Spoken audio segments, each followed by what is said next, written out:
Amen. Sabi ng propeta ng ating Panginoon sa kanyang preaching na believe us on this. Sabi niya, I tell you, there's a rock of ages. At naniniwala ko ito yung panahon na ito. Amen. Go hang onto the rock of ages, take the promise, and stick to it. Kailangan daw natin, hallelujah, na kunin ang pangako ng ating Panginoon at mag-stick tayo dito. If you stick, you live. Amen. Can you say amen? Amen. If you stick, you live. Yes. Pag kayo ay nag-stick sa pangako ng ating Panginoon, nabubuhay kayo. Amen. Amen. If you live, if you turn loose, you die. Pag binitawan mo ang pangako ito, mamamatay ka. Tama. Okay, sa napakaliwanag kasi sinasabi ng propeta, let us take the promise and stick to it, hold to it. Ibig sabihin, hawakan mo mahigpit. Hallelujah, ang pangako ng ating Panginoon. Hallelujah. Amen. There's a promise, God's unchanging hand. Hold to God unchanging hand. Muli ng ating Panginoon. Amen. And when you've got the promise, God's promise, stand right with it until the healing virtue of the saving power of Christ takes you. Kapag daw pinanghawakan nyo ang pangako ito ng ating Panginoon, kailangan nyo lang tayuan.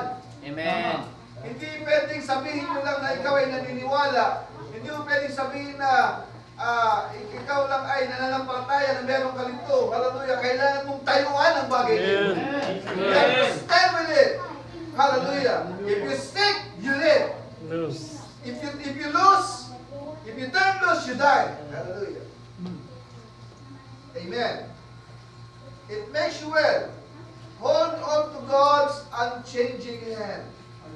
Humawak daw tayo sa kamay ng Diyos na hindi nagbabago. Amen. Tandaan nyo, ang Diyos, hallelujah, sabi ng Biblia sa Book of Hebrews, He is the same yesterday, today, and forever. Kahit ang kamay ng ating Panginoon, kung paano na tayo hinawakan nung una, ganyan niya din tayo hawakan, hindi siya nagbabago. It's God unchanging hand. Amen. Minsan akala natin nagbabago sa atin ang Diyos, hindi natin namamalayan, tayo pala ang nagbabago sa Diyos. Tama. Amen. Minsan akala natin ang Diyos ay napakahirap na kamutin. Hindi natin namamalayan, tayo pala ang totoong nagpapakalayo-layo sa ating Panginoon. While ang ating Panginoon ay pilit tayong inaabot. Yes. Pilit tayong tinatawag. Praise God. Pilit tayong kinokontak ng ating Panginoon.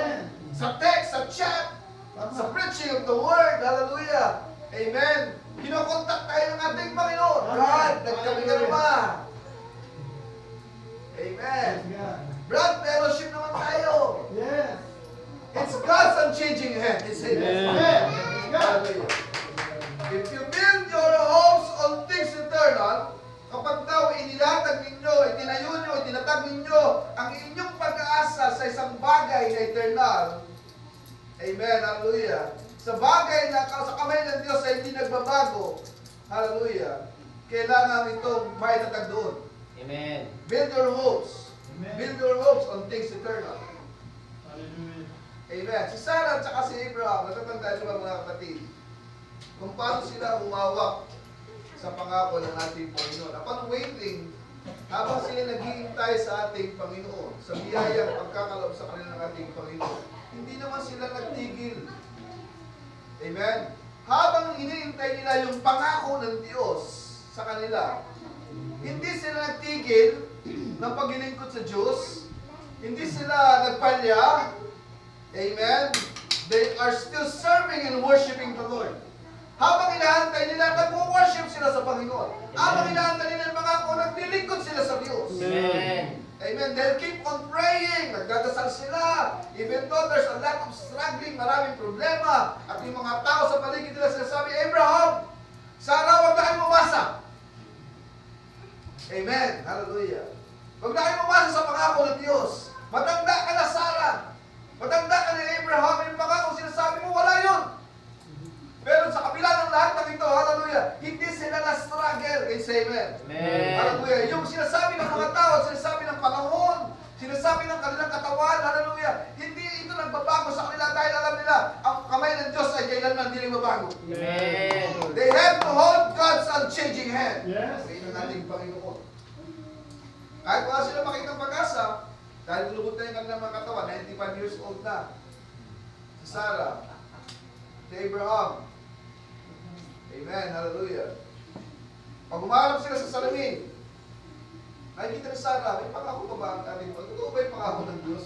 Matagal na, 25 years nang nangako ang Diyos, pero hanggang ngayon wala pa. Lubot na ako, tuyo na na aking bahay bata. Hallelujah. Amen. Wala na magagawa si Abraham. Matanda na din. Hallelujah. Pero hallelujah, hindi nagbago ang kanilang pananaw sa pangako ng ating Amen. Lord. Sabi ng ating Panginoon, sabi niya, ang Diyos hindi nagbabago. Amen. Fight a good fight of faith.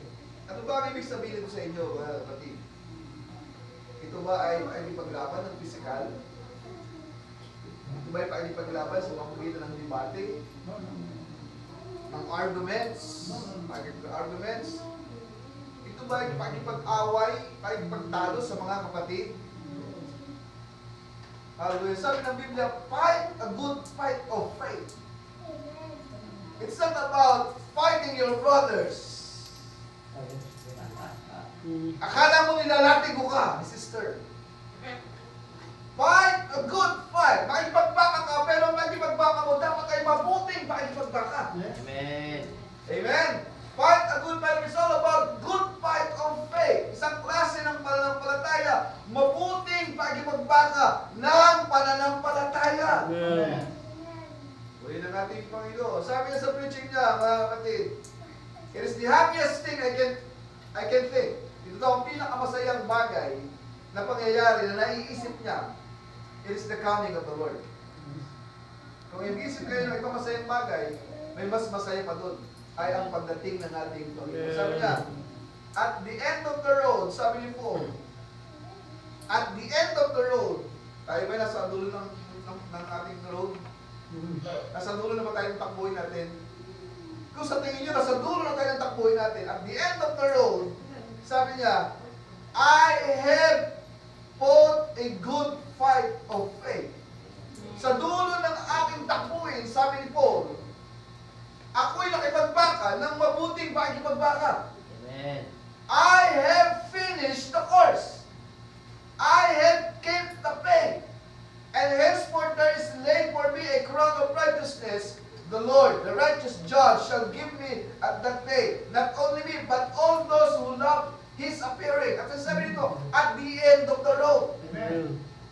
Amen. Paano siya nakarating sa dulo ng daan?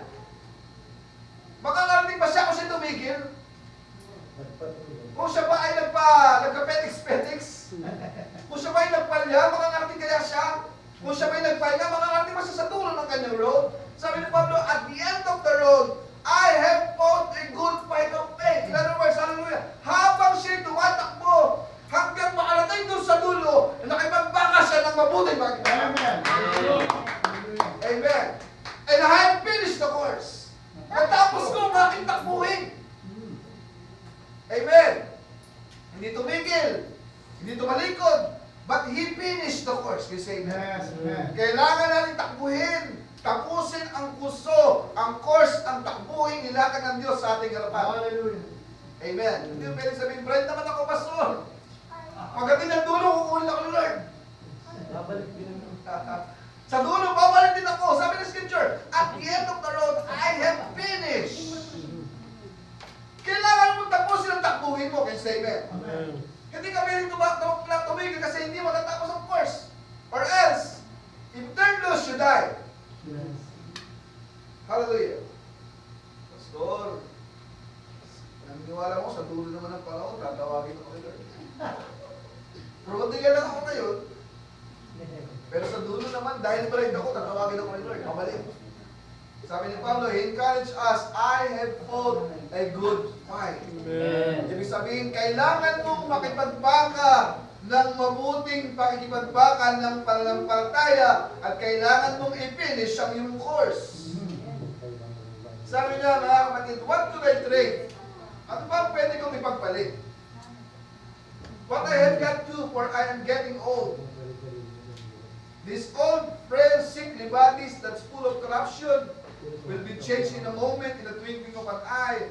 I will be young forever. I'll never have a sick spell again. I never cry a tear. I never get old. I never get die. I never be sick. I never heard heartaches and worry, but I have a body like oh glorious body. It ain't something to report and hasn't the greatest state that I know. Sabi ni Pablo, ano ba yung magpapalit ko sa lahat ng bagay na meron sa mundong ito? Ang katawang ito tatanda. Ang katawang ito nagkakasakit. Tama. Amen. Ang katawang ito is full of corruption. Amen. Nagkakasala, nagkakamali araw-araw. Yes. Will be changed in a moment, pero salamat sa Diyos, it will be changed in a moment. Sa isang kasapata, papalitan to ng ating Panginoon. In a twinkling of an eye, you will be young forever. Amen. Magiging bata kayo ng habang panahon. Walang sakit. Hallelujah. Walang sick spell. Walang luhang dadaanin sa inyong mga mata. Walang lungkot. Walang dusa. You never grow old. You never die. And never be sick. Amen. Hallelujah. Salamat sa biyaya ng ating Panginoon. So we have to finish this course. Amen. We have to finish the course. Hindi huwag kayong tumigil mga kapatid. Sabi nga nung isang kasabihan, ang umaayaw ay hindi nagwawagi. Amen. Walang bread na umaayaw. Amen. Kailangan natin ng marka. Amen. Naalala niyo ba mga kapatid? Amen. Yung kwento tungkol sa isang babae, kung naikwento ko na ito, mga kapatid, kukwento ko sa inyo. May isang babae, mag-ina. Amen. Yung batang babae na maganda, ikinahihiya niya yung kanyang nanay kasi yung nanay niya sunod yung balat. Pangit ang itsura, talagang yung mga balat niya ay kulubot. Ang dahilan na pagkakulubot ng kanyang mga babae dahil sunog. At dumating sa punto na pag meron siya mga kaibigan, nakikita na kaibigan, nahihiya siya ipakita yung nanay niya. Ayaw niya sabihin nanay niya yun. Kasi ang ganda-ganda niya, tapos yung nanay niya, ang pangit-pangit. Alam niyo ba mga kapatid, naikwento, tuloy, ano bang totoong nangyari kung bakit nagkaganyan ang inon niya? Nagkaroon pa lang ng sunog doon sa bahay nila at ang naiwan na sa taas, yung batang maliit na sanggol. Amen. Walang magtangka na iligtas yung sanggol. Maliban doon sa ina. Yung ina niya ay dating napakaganda. Amen. Napakagandang ina. Sabi ng kwento, ano po mga kapatid. Pero dahil meron siyang anak doon sa pangatlong palapag na naiiwan doon sa bahay at umiiyak, narinig niya umiiyak. Amen. Tinakbo niya ito. Tiniis niya yung sunog. Amen. Sinuong niya yung apoy. Hallelujah. Bagamat pinipigil sa mga tao, hindi siya napigil. At pagdating sa loob, binubad na yung kanyang damit, binalot ng mabuti yung kanyang anak. Yung mukha, ang buong katawan ay binalot ng ina para lang maprotektahan sa sunog yung kanyang anak. Kahit sa kapalit nito ay ang kanyang pagkasunog. At dahil doon, mga kapatid, hallelujah. Amen. Yung kanyang mukha nagkaroon ng mga pinat at magkaroon ng sunog dahil doon sa apoy na kanyang sinuong. Amen. Hallelujah. Yun ang dahilan. Kaya sabi ng lalaki, alam niyo ba, yan ang dahilan kung bakit maganda kang ganyan, bakit ang nanay mo. It is because, hallelujah, kaya ka maganda ngayon, dahil ang nanay mo na dating maganda, ibinigay niya ito ang buhay niya para sa iyo. Yes. Hallelujah. And that's the way Jesus did for us. Sabi ng scripture. And that's the way Jesus did for us.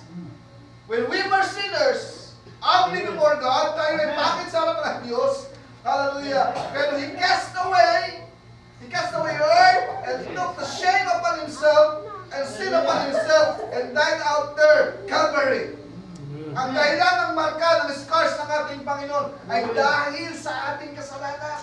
Amen. Para mailigtas tayo, hallelujah, sa lahat ng kasalanan na meron tayo na dapat nagkakapahamak natin. Pero ang Diyos ay ibinigay niya ang kanyang sariling buhay. Spite of the shame, hallelujah. Nagkaroon siya ng scars, di ba sabi ng Biblia, parang binalot siya ng latay, ng latigo. At sabi lang, mata lang ang walang latay. Walang kagandahan talaga natin. Walang makita ang kagandahan sa kanya kasi yung sa itsura niya, sa pagkakabarusa sa kanya, may talagang napakagindi.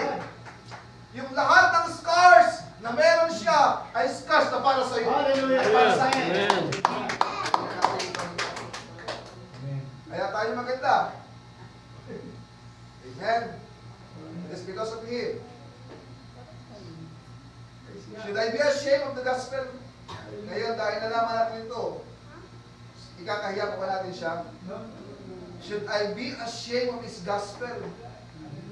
Amen. Christian on the streets were ashamed to stand. Ang mga tao ngayon, mga kabataan, nahihiya sila na tumayo, na sabihin sila ay Kristiyano. Amen. When he was marked and made ugly, that you could be free. Naging ugly siya, naging mad siya. Hallelujah. Ang dahilan ito para palayain tayo. Amen. He was marked with sin, that you could be free from sin. Don't never deny Him. Huwag mong ikahiya ang ating Panginoon. Always love Him. Stand for that which is true. Stand for His gospel. Amen. Purihin ang ating Panginoon. Sabi niya, and that the great day that when we stand here, and in that great day when we stand there, sa huling panahon, sa pinaka-dakilang araw na tayo tatayo sa harapan ng ating Panginoon, we want to show battle scars. Kailangan daw ipakita natin ang mga pilat na dala ng digmaan ng labanan. Amen. Scars that we've been on the battlefield. Ito'y tanda na tayo ay nakipagbaka sa battlefield. Sabi nga ng kasabihan ng mga sundalo, no guts, no glory. No security guard. No ID, no entry. Diba? Yun ang patandaan natin, nakakain natin, nakapasok, kailangan natin ng scars. Na tayo ay galing sa albanan, kayo say amen. Na tayo ay hindi nagpakuya-kuya ko, hindi tayo natulog sa pansitan. Tayo ay nakipagbaka ng mabuting makipagbaka. At kapag taglay mo ito, bibigay sa ng ating Panginoon sa pangalan. Hallelujah, nakalagay doon, Kristiyano, hallelujah. At pangalan ng ating Panginoon. Isusot mong ID dito, hallelujah. Pag wala ka dito, no ID, no entry. Praise the Lord, hallelujah. In that great day, sa panahon na ito, sa dakilang araw, when we will stand there, we want to show the battle scar. Lord, ang lahat ng scars na ito ay dahil tumayo ako sa gospel na pinapangalan ko sa panahon. Amen. Lord. Amen. Puri ng ating Panginoon. Revelation chapter 3, verse 3. Remember therefore, sabi sa iglesia ng Sardis, that thou receive and heard and hold fast and repent. If thou therefore stand not, watch, I will come unto thee as a thief, and thou shalt not know what the hour I will come upon thee. Sabi ng scripture, tandaan nyo, alalahanin nyo ang inyong mga narinig at inyong tinanggap mula sa ating Panginoon. Alalahanin nyo ang tinanggap nyong mensahe sa ating Panginoon. Amen. Hold fast. Panghawakan nyo mabuti ang mensaheng tinanggap nyo. And repent. If thou therefore should not watch, pag hindi mo namasdan, hindi mo namalayan ang panahon, I will come unto thee as a thief. Ay, paano kung huli na ang lahat? Umaasa kang maliligtas ka. Umaasa kang bride ka. Pero pag hindi mo ito pinanghawakan, I will come unto thee as a thief. Darating ang ating Panginoon na parang magnanakaw. Eh Lord, bride naman ako eh. Paano mo malalaman? He is come as a thief. Amen. Hallelujah. Kapag hindi ka nang hawakan, at hindi ka nagsisi and repent, and therefore I will not, and shall not watch, hindi ka nagmalay, hindi ka nagmasid, hindi ka nagabang, I will come unto thee as a thief. Malaya mo na lamang, wala na yung mga kapatid natin. And thou shalt not know what the hour I will come upon thee. Hindi mo na mamalayan ang oras at araw na darating ako sa iyo. Amen. Amen. Saka mo na sabi, Lord, bread pala ako. Sabi na sa Lord eh, Lord, bread pala ako. Basta siya, Lord, pwede ba magsisi? Pwede nang lahat. Amen. Pero sabi ng ating Panginoon, salamat, there was a few names even in Sardis which have not defiled their garments. May mga ilan doon sa Sardis na hindi nila dinumihan ng kanilang garments, and they shall walk with me in white, for they are worthy. Sa preaching niya, Farmer Worm, sabi niya, take your stand, tumayo ka, show some scars. Ipakita mo daw ang iyong mga pilat. You ain't had no testimony yet. in heaven than nothing. Wala ka daw pwedeng may testify kung wala kang palatandaan na ikaw yung nakipaglaban. Ano ang testimonya mo kung wala ka namang maipakita na galing ka sa battlefield? Yes, amen. Amen. Ano ipapakita mo kung wala ka doon? Sabi niya, show some scars, you ain't had that testimony yet. Dahil ang testimonya mo ay malalaman dahil doon sa mga pilat na meron kang dinaan mo sa digmaan. Amen? Hallelujah. Ano rin ng mga Kristiyano? Pastor, bakit gano'n? Kung kailan naging Kristiyano ko, tsaka ako dumaan sa maraming pagsubok. Kristiyano mo eh. Kailangan mo daanan ng mga battlefield. Amen. Kasi kung wala ka nito, you ain't have no testimony. Wala kang may testimony sa Panginoon. Panginoon, I defeat Satan. Wala kang masasabi sa Lord. Lord, I defeat pride. Lord, I defeat evil. Lord, I defeat pornographic. Hallelujah. Wala kang matatestify kasi hindi ka nga naka-scars. Hindi ka naman ng battlefield. Sabi niya, you ain't have no testimony yet. You haven't done nothing. Wala kang ginawa. Kasi wala kang palatandaan na ikaw ay gumawa ng bagay ito. Might as well get out and do something for God. Lumabas ka, hallelujah, at gumawa ka ng isang bagay para sa Diyos. Do something. Hallelujah. Saan pagkaling ang scars? Where did the scars came from? Hindi ito galing sa mga brothers at sisters. Ayan naman tayo, di ba? Ito naman si Sister Violi, nilaki ko na naman ako. Amen. Where did the scars came from? It's from the enemy that gives burden of words. Ito yung galing sa mga enemies na nagbigay ng burdens sa iyo. Pero kailangan mong daanan, dahil ito ang palatandaan, dumaan ka na sa digmaan. And they work at the toils of the day, and their scars over them from the whips and sometimes unkind master. Dahil ito yung mga scars na nakuha mo sa mga masasama mong amo, unkind masters. And they were burdened. Binigyan ka ng burden, ng pahirap, and away from home. Many times, they wouldn't want to work. They could make them and force them to work. Doon nanggaling ang mga scars na meron tayo. Pero sa kabila na tayo binigyan ng mga burden, ng mga pahirap ng trabaho, pero nandun tayo nakipagbaka tayo sa lahat ng bagay. Amen? Amen. Fight the good fight of faith. Lay hold on eternal life. Whereunto thou art also called. We are not called to death, we are called to life. In saying that, hindi tayo tinawag para sa kamatayan, tinawag tayo to lay hold on eternal life. Not the suffering, sa great tribulation, sa squeezing time, but to eternal life. We are called to profess a good profession. Hindi tinawag tayo para maipakita natin ang isang napakagandang profession. Hindi isang magpapangit na imahe, but before many witnesses. Sabi niya rito, that thou keep this commandment without spot. Itabilang natin, ingatan natin ang pangako, ang ingatan natin ang utos ng ating Panginoon, without spot, unrebukable until the appearing of our Lord Jesus. Amen. Keep this commandment without spot. Amen. Yung walang may pupula sa iyo yung mga nasa paligid mo. Dahil Kristyano ka. Amen. Unrebukable. Ang masakit nito, yung pang-unbeliever ang re-review sa'yo. Di ba Kristyano ka? Amen. Hindi ba message believer ka? Sabi ng scripture, unrebukable. Without spot.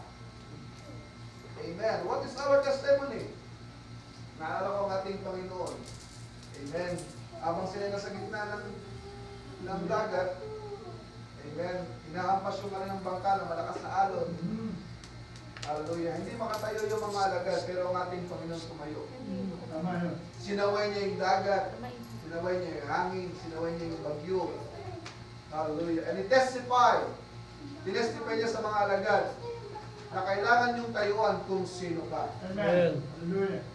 Amen. What is your testimony Sa panahon ng bagyo, ano ang testimony natin sa ating Panginoon? Lord! Sorry, natapa ako, Lord. Sorry, Lord, nanghihina ako. Ano ang testimony natin? What is your testimony and experience on the sea problems? Amen. Seal your testimony. Sabi nito, seal your testimony.